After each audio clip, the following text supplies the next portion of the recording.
К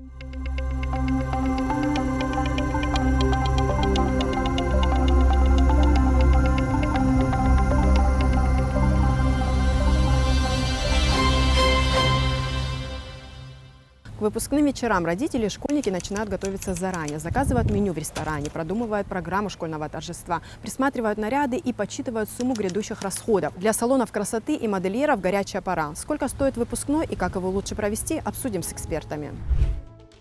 Трогательный и волнительный праздник взросления детей, как отмечают сторонние наблюдатели, порой превращается в самую настоящую ярмарку тщеславия. Суммы расходов на выпускные балы поражают. Все, конечно, зависит от фантазии родителей и размера содержимого их кошелька. Отдельный чек – образ вчерашней школьницы. Тут и наряд, и аксессуары, и услуги салона. Уменьшить траты родителей распорядились в столичном управлении образования. В стенах сухумских школ накрывать столы после сдачи выпускных экзаменов запрещено. Перед началом экзаменов у нас проходил совет директоров, где начальник управления образования строго сказала, что никаких сборов на экзамены, на эти застолья после экзаменов, как говорят, чтобы от родителей никаких сборов не было. Другое дело, что после экзамена учителя, они уставшие, естественно, им нужно пообедать, чтобы дальше работать, но это все делается силами самой школы или самими педагогами. Я хочу вот что сказать по этому поводу. Я уверена просто, что ни один директор не сказал ни своим педагогам, ни своим родителям, да, ни родительскому комитету, что вот учителей нужно будет кормить. Вы спросите у директоров, они вам скажут, что они разговаривали и с родительским комитетом школы, и разговаривали со всеми классными руководителями. Вот. И поэтому, а как больше воздействовать на них? Вот как воздействовать другими путями на родителей? Мы издать приказ «не собирайте» не можем, потому что не будет иметь силы. Они не наши подчиненные. Они представители, они законные представители наших учащихся. Дирекция школы всегда предупреждает, что никаких там столов, излишеств мы не приветствуем. Но бывает, конечно, родители приходят с угощениями. Это фрукты, как вы сказали, это кофе. Я думаю, родители меня поддержат. Когда ты работаешь целый день в школе, экзамены, это же не час, не два. Это вот 5-6 часов идет экзамен. Потом 5-6 часов, а может быть и до ночи нужно проверять тетради, ставить оценки. Это работа. И если мы сварим кофе и какие-то сладости принесем, я думаю, что это нормальное явление. На каждом экзамене в школе присутствует представитель столичного управления образования, который контролирует утвержденный порядок проведения экзаменационного процесса. Инициатива же собирать деньги на закуски исходит обычно от родительских комитетов. Это их выбор.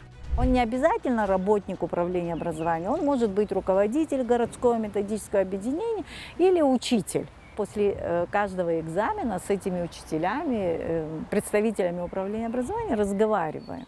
И мы, в принципе, знаем, какова ситуация. Вот. Бывают такие ситуации, когда родители нахрапом приносят, ну зачем? Если ты принес, зачем потом это говорить? Никто им не сказал, вы обязательно должны принести. Все вот эти сборы, они исходят именно от родителей. Недавно я тоже разговаривала с одной женщиной, которая входит в родительский комитет одной из наших школ. Я ей задала вопрос, вы сколько собираете? Собирают много. На что вы собираете? Они собирают на винетки, не на одну, а даже на две, кажется, винетки. Собирают на ресторан, вот. Собирают на фотографа отдельно, на того, кто видео будет снимать. Скорее всего, одни родители это начинают, а другие возмущаются. Так пусть они между собой найдут понимание и пусть придут к середине. Нужно им собирать такие большие деньги или не нужно собирать такие большие деньги? В этом году 11 классы сухумских школ окончили 476 выпускников. Торжественная церемония вручения аттестатов об окончании среднего образования будет, но конечную программу пока не утвердили, говорит Марина Аршба. Выпускные вечера – это больше про родителей, а не про детей. Главный мотор всего действа – энергичные мамы, которые хотят красочно отпраздновать значимое для их семьи событие и приобщают к этому весь класс. В итоге нередко расходы на торжество становятся неподъемными. Ограничить ценник ни школа, ни Минобразования не могут, разве что дать разумный совет, как провести праздник. После того, как получили уже на руки аттестат, все, они уже не наши учащиеся. Они уже выпустились из школы. И поэтому воздействие, у нас нет рычагов воздействия ни на родителей, ни на учащихся. После того, как мы им выдали аттестат. Вот, и поэтому, если они проводят шикарные выпускные вечера, там, балы,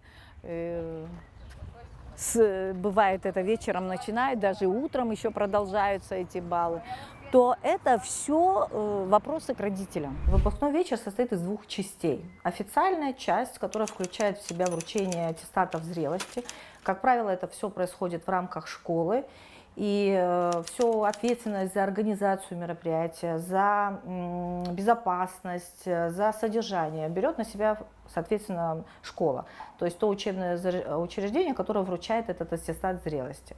Вторая часть, праздничная сторона, вот, она на сегодняшний день ложится на плечи наших родителей, ложится не просто на плечи родителей, а является инициативой по большей части родительского комитета и родителей. И школа, в принципе, играет второстепенную роль именно вот в этой части. Вот. Но что вообще собой такое представляет вот этот выпускной вечер, выпускной бал? Конечно, это вот неотъемлемый атрибут любого завершения 11 класса, да, это прекрасная традиция, но эту традицию несколько видоизменили. Может быть, общество, может быть, время, может быть, годы. Я не говорю, что это плохо, то, в какой форме сейчас происходят выпускные вечера, но некоторую вот сакральный смысл, что ли, сакральное значение все-таки они утеряли. Я скажу почему. Потому что на сегодняшний день все-таки по большей части уделяется внимание вот красивой церемонии прощания со школой, с одноклассниками, с учителями. И это все прекрасно, но это только поверхностная сторона. А есть еще невидимая сторона, внутренняя, психологическая, которая более глубокая. Это выпускной вечер символизирует как бы завершение серьезного, значимого этапа в жизни школьника, бывшего уже школьника, и начало новой жизни. Это празднование того, что происходило за все 11 лет. То есть это что такое? Это и победы, и разочарования, это борьба, которая была в течение 11 лет. В конце концов, это совершенно новый этап жизни, который каждый школьник, уходящий, покидающий заведение учебное, он должен это ощутить изнутри. Вот выпускной вечер – это тот вечер, который бывает один раз в жизни любого человека, каждого из нас. Даже свадебная церемония, ну, как мы видим, может повториться, выпускной вечер нет. И от того, как он будет проведен, именно не в плане, скажу такое слово, помпезности, не в плане шикарности самого проведения, именно затронет ли вот этот выпускной вечер внутренний смысл его. Конечно, это отпечаток большой на всю жизнь, собственно говоря, взрослеющего человека. Родители убеждены, выпускному вечеру быть. Необходимо отмечать его так, чтобы он запомнился на всю жизнь, ведь такое событие бывает только раз. При этом есть понимание, что необходимо учитывать возможности всех учеников и в конечном итоге найти золотую середину. 96 детей на сегодняшний день, которые заканчивают школу, родители, мы вот собирались, обсуждали. Мы же должны, конечно, праздник устроить детям. Дети хотят выпускные экзамены и, конечно же, выпускной бал. В наше время, вот когда училась я, было немножечко по-другому. Мы выпускный, может быть, бал у нас был в какой-то семье теплой, большой дом, вот как-то по-другому было. было, но мы тоже собирали деньги, все это было. Но сегодня немножечко по-другому, потому что мир идет вперед, и дети наши хотят в комфортабельном посидеть в ресторане, пообщаться. Это же вот на минуточку последний день школы, звонка и общения с учителями. И в будущее они выходят уже на новый уровень жизни, будут учиться и в Абхазии, и далеко за ее пределами. Вот. То, что касается выпускного вечера, я думаю, мы должны поддерживать детей в этом плане. Родители помогают, но еще у нас есть такой момент в нашей школе, да, малоимущие. Есть дети, которые вот по двое детей заканчивают, да, мы вот как-то с одного ребенка какую-то сумму по возможности вот так вот помогаем друг другу. То есть вот есть эта взаимосвязь ученика, учителя и родителей. Происходит обсуждение родительского комитета, и я вижу, что очень редко, вот вообще вот сколько лет я здесь работаю, чтобы были какие-то очень острые разногласия. Определяется сумма, удобная для всех, потому что есть многодетные, да, очень много. У кого-то там один ребенок, его чадо, и он может отдать ему все, да, сегодня себе позволить. У кого-то двое-трое детей. Я знаю, что родители, у кого двое и трое детей, им, ну, родители сами там договариваются, что, так сказать, скидка для родителей. Лично у меня, в моем опыте, всегда так. У меня класс, если у меня двое детей, братья и сестры, соответственно, платят за одного, они собирают.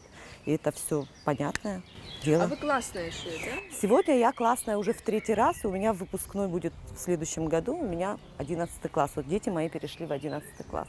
Мы пока еще думаем, будем выезжать, может быть, в Санкт-Петербург посетить. С точки зрения психологии, что вообще значит выпускной вечер? Это такой завершенный гештальт, то есть у каждого из нас, вот мы рождаемся, да, с определенными задатками, с определенными будущими возможностями.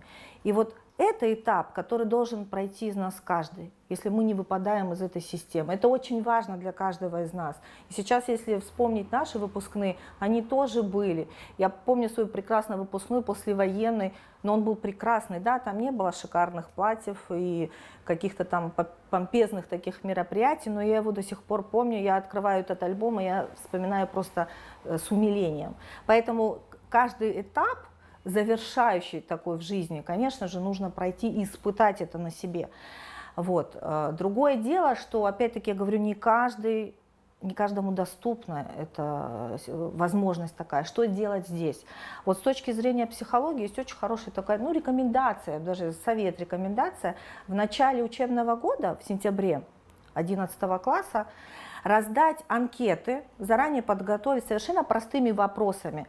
Вот как вы видите проведение этого мероприятия, на какую, например, сумму вы считаете было бы правильно и разумнее его провести, там, озвучить подарки, озвучить организационную деятельность, чем вы сможете как родитель помочь, функции какой. То есть для этого, для подготовки есть целый год, и за этот год, естественно, родитель, я уверена, заполнит эту анкету спокойно дома, и вот в конце учебного года просто соединить все это и прийти к какому-то знаменателю и консенсусу, который будет удобен, приятен и правилен для всех. Вот это, я понимаю, вот это тогда сплоченный коллектив. Выпускные мероприятия – дело добровольное. Можно в этом и не участвовать. Но кто захочет, чтобы его ребенок чувствовал себя стесненным из-за того, что весь класс нарядный пошел в ресторан, а он из-за финансовых проблем семьи не смог? Вот и приходится брать в долг или просить помочь. Впрочем, как отмечают наши эксперты, тенденция к практичности и простоте во внешнем виде выпускников в последние годы очевидна. Конечно, есть родители, которые не могут, у которых нет таких возможностей, которые требуют другие родители, скажем так. И, естественно, иногда просят помощи. Есть такие родители, которые просят помощи тоже. Вот, потому что они не хотят, чтобы их дети выглядели хуже, чем другие. Что касается разумности, еще пару лет тому назад можно было заметить неразумность в одежде. Потому что все гнались за очень дорогими нарядами, особенно это девушки. Вот просто я помню, что там все были, и родители там нервничали, да, и делились этим, то, что там платье, там 100 тысяч, еще больше и так далее. На самом деле это прям было, ну, это Кавказ, да, мы все любим помпезно, помпезность любим. Но сейчас, в последнее время, на самом деле, может быть, нужно это обговаривать и прислушиваться мнению учителей и родителей. Да? Родители должны друг с другом договариваться. Платья у девочек сегодня, может быть, это тенденция моды, они более такие легкие. Да, не такие дорогостоящие, внешний вид, я думаю, что, в принципе, все украшает молодость, да, и хорошая атмосфера, это, наверное, самое важное.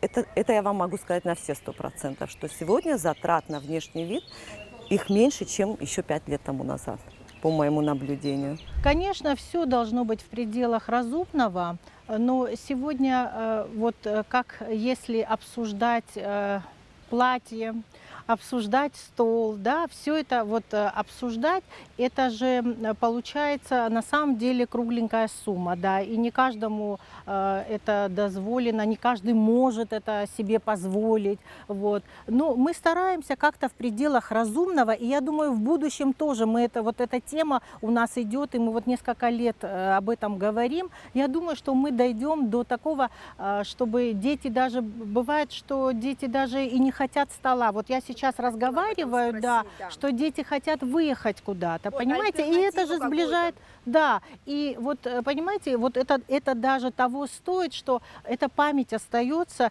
и как-то родители, мы же это делаем тоже не сразу, мы же это делаем уже в 11 классе, когда мы только приходим в сентябре, мы уже начинаем обсуждать, да, кто-то какую-то копеечку уже может отложить, да, что на выпускной вечер или куда-то выехать детям, то есть потихонечку, не так чтобы это прямо какая-то была огромная сумма. Я не знаю, но в пределах разумного мы должны все равно это обсуждать. Не без этого. Потому что не бывает, чтобы выпускного вечера не было и не было расходов. В настоящее время, я бы сказала, ситуация такая складывается с родителями, что разделились родители на 3 полюса.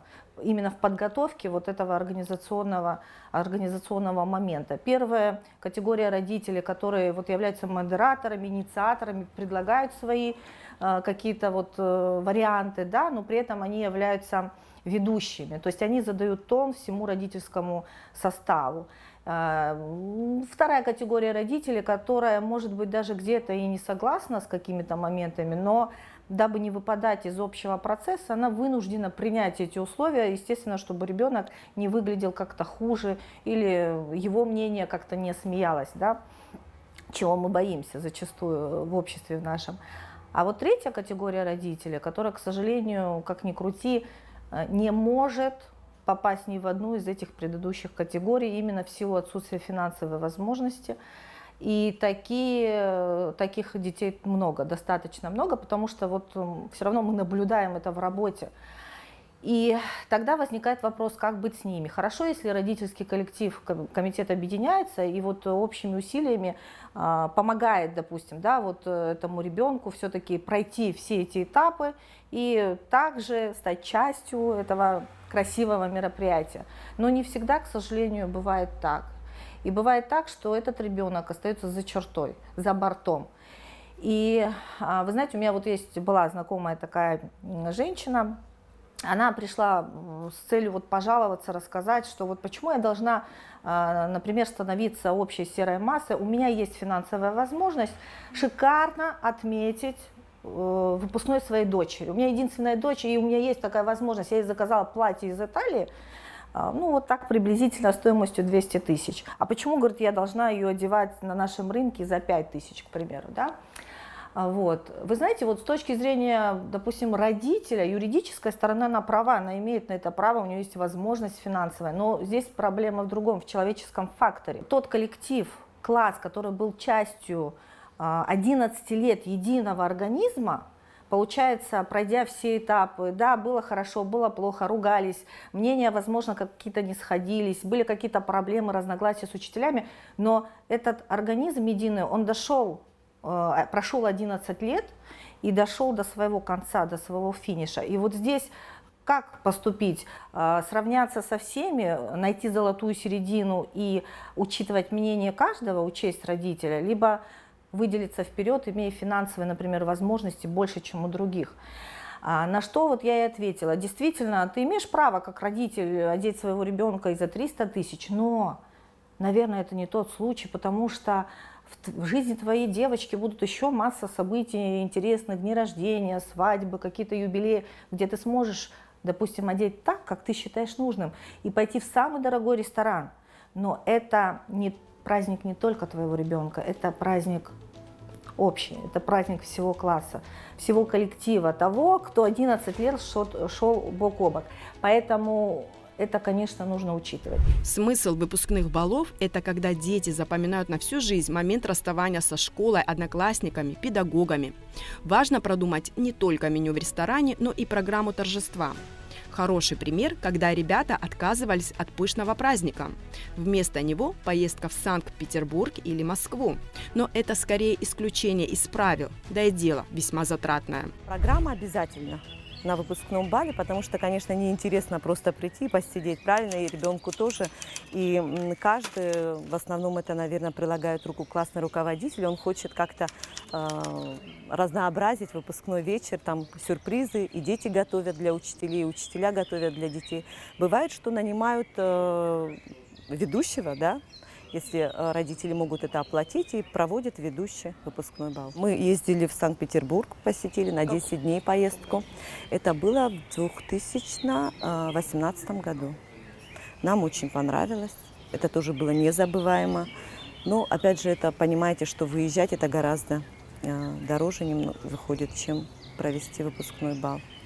Хотя тоже не всегда. Это был период пандемии, мы хотели вот выехать прямо вот куда-то, Питер, Москва, вот, ну, знаете, это сближает, не обязательно вот куда-то прямо выехать там за границу, вот выехать в какой-то город, даже Нижний Новгород, то есть вот наши дети это предлагали, вот, но у нас это получилось не выпускной вечер, а на какие-то каникулы, мы уже вот так вот запланировали, уехали на каникулы потому что выпускной вечер, сказали, ну, пандемия была, и это было запрещено. У нас всегда были викторины, мы делали викторины, у нас были такие какие-то отношения между, значит, родителями, там даже родители участвовали, и дети участвовали, это все было, вот, и в будущем, и на этот выпускной, я думаю, у нас тоже будет много сюрпризов для детей, и чтобы наши дети чувствовали себя свободно на этом вечере. И вот не только то, что вот посидеть, как вы говорите, да, и потом дальше программа, когда вот мы с детьми, мы отдельно, может быть, немножечко от детей гуляем, они там со своей компанией, и мы за ними следим, и, в общем, как-то вот так проводим до утра этот вечер. С 20-х годов существует такая традиция встречать рассвет. Это просто здорово, замечательно, такая романтическая традиция, но не каждый на самом деле понимает, для чего это. То есть все идет вот по стандарту. Ну, встретили рассвет, пришли домой. Но на самом деле это вот внутренний символизм. То есть вот восход этого солнца – это олицетворение новой жизни, которая начинается у каждого из вот этих вот бывших школьников, будущих студентов, будущих молодых людей. Я с восхищением просто отношусь вот к создателю традиции в Санкт-Петербурге с алыми парусами. Кстати, она существует с 1968 года, она там несколько тоже модернизировалась, но это просто вот такое, вы знаете, олицетворение символизма именно завершения одного этапа в жизни, очень важного, и начала другого. Это не просто картинка с красивыми яркими парусами красными, на самом деле нет. То есть, что значит вот этот вот корабль?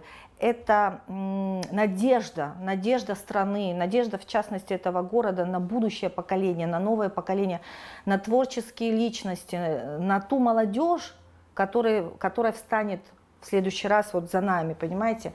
И вот такие вот традиции, они просто необходимы. Я считаю, что вот в наших условиях, слава богу, у нас позволяет море, у нас позволяет природа, да, сделать что-то такое запоминающееся, что действительно бы понесло вот свой элемент и передавалось бы из поколения в поколение. Вот что значимо. Эксперты убеждены, никто не может указывать, с каким размахом проводить торжество по случаю окончания школы. Но нужно не забывать о символизме перехода подростков во взрослую жизнь. И лучше сделать так, чтобы все дети чувствовали себя счастливыми на этом общем празднике жизни. Бывает так, что, значит, по каким-то определенным обстоятельствам, прежде всего финансовой, семья не может стать частью этого выпускного, она просто отказывается. При этом ребенок озвучивает это так. Он говорит, что мы считаем, что это сейчас не самое главное в жизни, и вообще для чего это нужно. Ту же самую позицию занимает, естественно, и родитель. Он говорит на выпускном, не на выпускном, на собрании, он говорит о том, что в конце концов у нас есть будущее, во что вложить, то есть нам нужно оплатить репетиторов, у нас есть поступление, для чего нам нужно платить такие деньги. С одной стороны, конечно, этот родитель прав, а с другой стороны, это просто поверхностная отговорка, потому что, поверьте, каждому родителю, каждому ребенку хочется поучаствовать в этом мероприятии.